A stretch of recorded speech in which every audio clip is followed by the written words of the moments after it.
DACs and amps continue to flood the market. As ESS and AKM release a new DAC chipset every year, the hardware manufacturers try to shoehorn the newer chipsets into their own chassis. In other words, rinse and repeat. SMSL recently released their newest entry, the RAW-MDA1. This product costs $280. The folks at Shenzhen Audio sent me the MDA1 to review. Shenzhen Audio is one of very few audiophile gear retailers that specializes in hi-fi gear. Items that usually would only be found in Asia can be found at Shenzhen Audio, and they also have competitive prices to boot. Check them out if you are in the market to buy something new. Now, let's delve into the MDA1. SMSL has the typical marketing for this new DAC amp. This is stuff we have seen over and over and over again from both them and Topping. The MDA1 has Bluetooth reception supporting SBC, AAC, aptX, and LDAC. Sadly, once again, no Bluetooth transmission, a feature that I wish DAC manufacturers would just implement. This particular DAC amp also has full MQA decoding, including MQA-CD, which, to be honest, is not widely supported. I'm surprised SMSL even bothered. And, of course, now that you think about it, the fact that they put in MQA-CD compatibility but not Bluetooth transmission, you kinda see where I'm going. The MDA1 has op amps, and of course, it is high-res certified. I'm not sure whether SMSL designed the MDA1 to have switchable op amps, so this may be stuff that's soldered onto the board and you really can't get it out unless you want to dismantle the entire unit. The change here is in the MDA1 using the newest ESS chip, the ES9039Q2M. This is brand new, as I just said, and therefore it makes it more better, apparently. The MDA1 uses both USB 1.1 and 1.2 protocols, so you could plug it into your gaming console to enhance your gaming experience, although I'm not quite sure it actually works that way with Xbox. This is not new to SMSL, and other companies have implemented switchable USB protocols for a few years. The MDA1 has a plethora of connectivity. On top of Bluetooth, you get XLR and RCA outputs, count them, two optical inputs and two coaxial inputs and USB-C. On the headphone side, you can plug in using the single-ended 1/4 inch or a balanced 4.4mm. And it is balanced since SMSL put in dual ES9039s in the MDA1. I was a bit surprised to see that the line output of the MDA1 through XLR is, according to SMSL, over 5 VRMS. Most XLR outputs top out at 4 VRMS, and any higher could possibly result in unwanted distortion or signal noise. The practical application, if this number from SMSL is accurate, is that you get a boosted signal to your external headphone amplifier, getting a bit more volume to your headphones. In other words, if you have an external headphone amp you like, but you'd also like more volume from your headphones, the MDA1 could be connected by XLR to that amp to get that result. But frankly, the MDA1 should be more than enough for almost every headphone and IEM in the market. It supposedly has 2.5 watts at 16 ohms and 1.7 watts at 32 ohms. If you've been paying attention, I've been saying supposedly and SMSL claims because I don't have any third-party measurements to confirm. Let's talk physical design. The MDA1 is kind of a boring chassis. Black, rectangular, the same tire design we have seen for generations. But SMSL did make some maybe interesting changes. The LCD screen, for example, is big, bright, and in color. Hooray!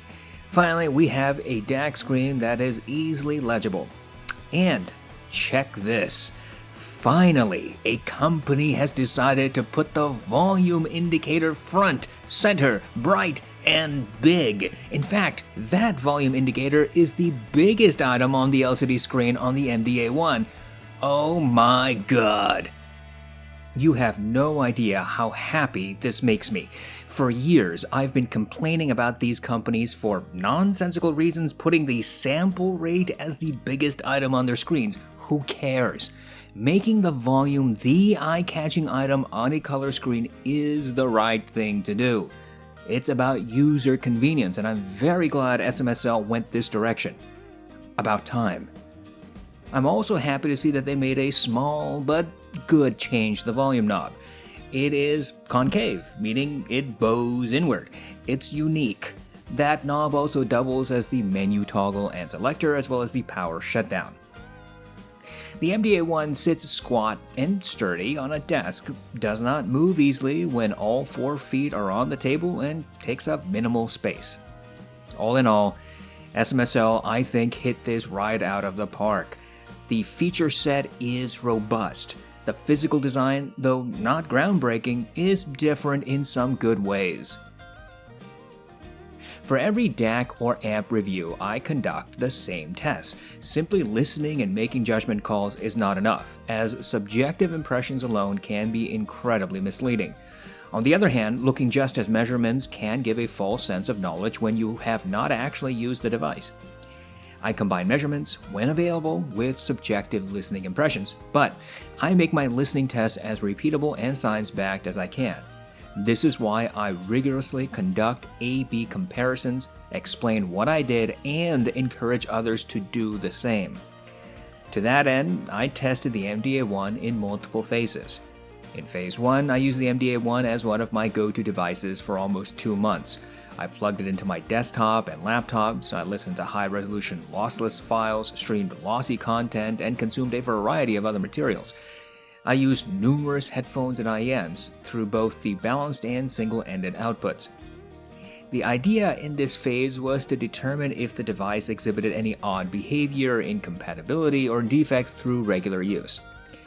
In Phase 2, I compared the MDA1 against some alternatives. This includes the Matrix Mini-i Pro 3, Topping EX5, Brooklyn DAC Plus, and the Soundcause LAQX-D1 with the RNHP combo. I plugged each device into my Windows and Mac systems and sent signal to 2 at once using Voicemeeter Banana on Windows and Multi-Output Device on Mac. I plugged a single-ended output into a passive A/B switch and used various headphones and IEMs to conduct numerous hours-long comparisons over several days. I tried to volume match using the built-in amps of the devices when available and through system volume controls. The goal was to determine if the MDA1 presented an obviously different sound from the competitors. In Phase 3, I plugged low and high impedance headphones into the MDA1 to figure out if the device could drive them. I used dynamic and planar headphones and IEMs for this portion of the test. Throughout this process, I used many headphones and IEMs. I listened to, and here's just a short list, the Focal Elex, Beyerdynamic DT880, Aventone Planar, Audeze LCD2 Classic, and LCD1, Sennheiser HD26, Olo S5X, Blue Ella, Moondrop Aria, Tin Hi-Fi T2, 7Hz Timeless, Final Audio B2, and some others. I strongly encourage people to conduct these types of true volume-matched A/B tests at home. For about $25, you can find the necessary off-the-shelf components to create your own test bench.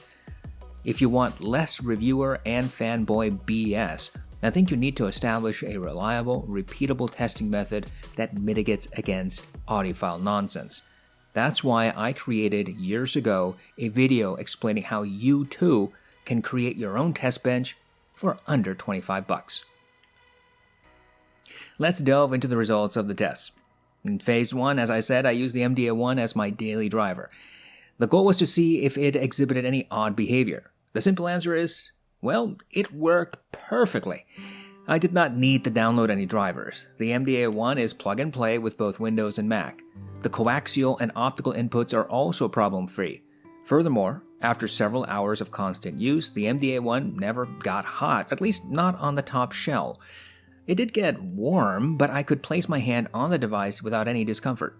I could also easily plug this into my Nintendo Switch after switching to the appropriate USB protocol, and yeah, it worked just great. The menu system on the MDA1 is nothing new. It's basically the same thing that SMSL and Topping have used before. It's a simple menu tree. Press the knob once to get into settings.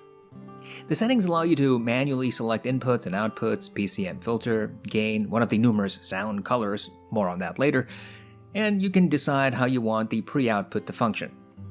The menu also allows you to select what the function key on the included remote can do. This does not affect the remote, which simply sends a signal. The setting is internal to the MDA1, so you can have the function key switch between line out and headphone out, bring up the output tree, and turn on Bluetooth. And that's a good convenience feature. The menu also has a UI style option, and there are only two categories. The universal style is the standard. The graphic style puts the indicators to the right of the screen and leaves the volume indicator to more of the left of the screen. It does not change the screen color. It's not a feature worth talking about, but it's at least an option.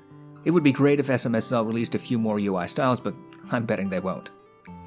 The menu, I think overall, is logical and frankly functional. Now, on to phase 2. Here I compared the MDA1 against the other DAC amps I mentioned earlier. The question was whether the MDA1, when volume matched and compared in an A-B setup, exhibited a different sound signature. I kept all settings to standard and factory reset everything just to be sure. Every time I compare DACs and amps, I emphasize how important it is to do proper A-B tests. Any other listening methodology is prone to false positives and false negatives because you're relying on memory. Our short-term memories are notoriously wrong, and it is a scientific fact that humans struggle to remember accurately what a sound actually sounded like. Consequently, playing something and then stopping, switching inputs, and then plugging your headphone into your next source and then playing again, that doesn't work. I'm sorry, anybody who says that they can tell a difference by using that methodology, you're not doing it correctly and you're only fooling yourselves. The reason people should perform these types of true A-B tests is because there's far too much hype in the audiophile community. I mean, you all know that. DACs and amps get strangely idolized as some kind of magic beans that will elevate your listening experience into the stratosphere, and it just doesn't work like that. So, instead of wasting time and money on purchases that frankly are usually not real improvements over a cheaper product, approach audiophile products with a lot more circumspection and skepticism. Now, with my lecture out of the way, once again I can say that SMSL has produced yet again a neutral, transparent DAC amp. This is nothing new for this company. They excel at flat frequency response for their gear. In fact, even their own measurements show this to be true. There is no perceptible difference in sound quality between the MDA1 compared to any of the other products I used during the testing period. I have tested my gear over and over and over and over again for years using A-B methods. These products measure neutral and they sound neutral. They do not affect the original recording in any way other than volume gain. When I perform properly volume matched A-B tests with the MDA1, that's exactly the same result I got. The MDA1 is a neutral DAC amp. It sounds identical to the other stuff, even the Brooklyn DAC Plus, which at one time cost $2,000. However, on those occasions when I did not have a precise volume match setup, the MDA1 either sounded clearer or had more impactful bass, or less clear and less bassy, depending on which gear had louder volume. But as soon as I more correctly matched volumes, any of that distinction disappeared. Whenever I thought I heard a difference, I noted the time in the relevant track and immediately replayed over and over again while trying to slightly modulate volume. And even on those very few occasions where I had a feeling that maybe one of the items I was comparing sounded kind of different, I couldn't put my finger on the reason why. And that in itself is explanation enough why those feelings are not a reliable basis to conclude any one of these has some inherently different sound signature. Now, to prove this point, let's plug the MDA1 and any of the other products into a tube amp. Take a very simple option. In this instance, I use the oldie but goodie Northern Electric. It's basically an older version of the Little Bear. Plug that into the headphone output, then plug your headphones into the tube amp, and bada bing, bada boom, an altered sound. I've said this countless times. If you want some difference in the sound quality or sound signature, add some tubes. the harmonic distortion tubes produce will add some flavor to your music. While we're on this subject, let's talk about filters. There are two kinds on the MDA1. The PCM filters are the same pointless filters we always get. They kick in well above our human audible range. Music is not recorded in the frequencies these filters affect, and there is no way you're going to hear a difference. End of story. I don't know why people keep arguing the opposite, and it's frankly a little bit disingenuous for DAC chipset manufacturers to shove these PCM filters into their chipsets. They don't do anything for the consumer. Then there's SMSL's sound color modes. SMSL has been using these for a very long time, as far back as the SMSL SU8, which is an ancient product by audiophile terms. I played a variety of music while testing both the PCM and sound color filters. The PCM filters demonstrated zero change whatsoever. They are useless. The sound color filters made no consistent audible difference. I sometimes thought that maybe, one or two of these filters affected a particular track. In Bloodline by Slow Show, for example, I thought that I heard the Crystal 1 and Crystal 2 settings perhaps marginally increase clarity to the vocals. And then I thought that maybe, and I keep repeating this, the tube settings added very slight reverberation or a mid-bass boost to some tracks. I kept switching among all the various filters whenever I thought there might be a difference and replayed the relevant tracks. And whenever I started paying closer attention, those perceived differences never jumped out again. I've done this with SMSL sound color filters in the past with their other products, and I have yet to hear any difference. Yes, I have to be on guard to make sure my preconceived expectations are not influencing me. I want to be sure I give it a fair effort and not prejudge that it won't do anything. But there's also the other side. I also need to be careful not to think that any of these filters should have a particular effect. For example, calling one of these filters tube gives me the impression that it should do something to the bass, and calling another crystal makes me think it should affect treble. But maybe that's just me. It's something I have to mitigate against. But I think that's kind of the problem. I think SMSL is using these terminologies in a purposeful way to give you the impression that you're going to hear something and then you end up hearing it. I think it's kind of a biased thing. Look, it's not easy, and it can be disappointing, but that's the only way to figure out if you're being misled. Either I'm misleading myself or the marketing is misleading me. Look, here's the bottom line. The PCM filters don't do anything at all. They're junk. They will never affect your music, irrespective of what other audiophiles claim over and over again. The sound color modes also don't seem to do anything obvious. Maybe they have some kind of effect on harmonic distortion, but I don't know how. I've researched this online many times, and there are plentiful opinions about this. Some people claim that they hear differences, more than they hear with PCM filters, which kind of makes me roll my eyes since PCM filters don't do anything, as I've said over and over again. And other people say they don't hear any difference from sound color modes at all.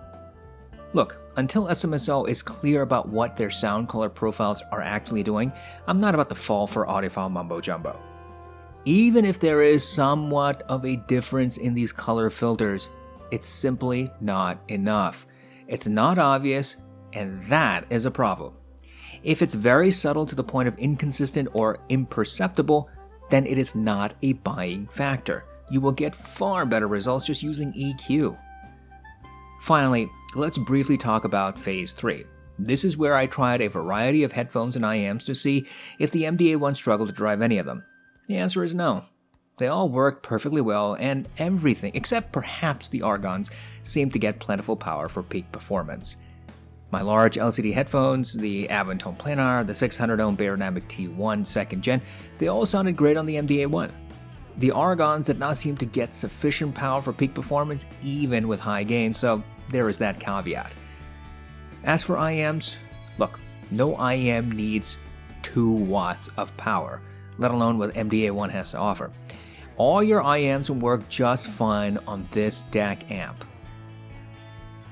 I've been playing around with the MDA1 for quite a while, and I think there's plenty to like about it.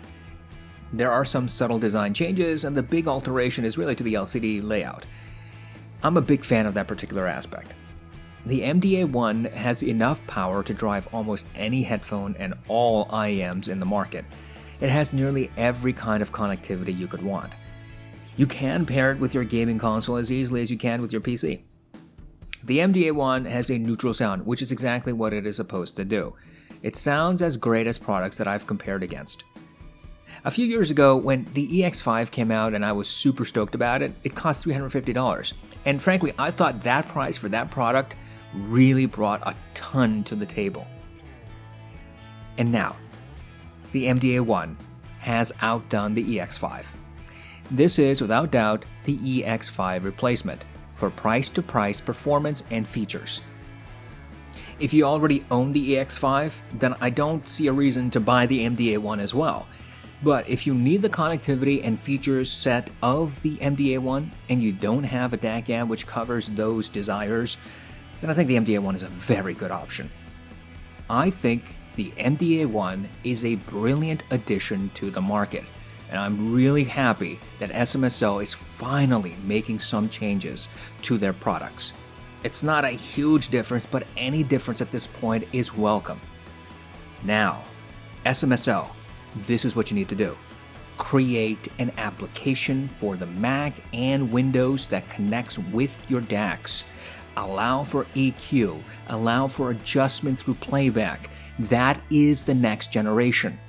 We've been begging for this for a long time.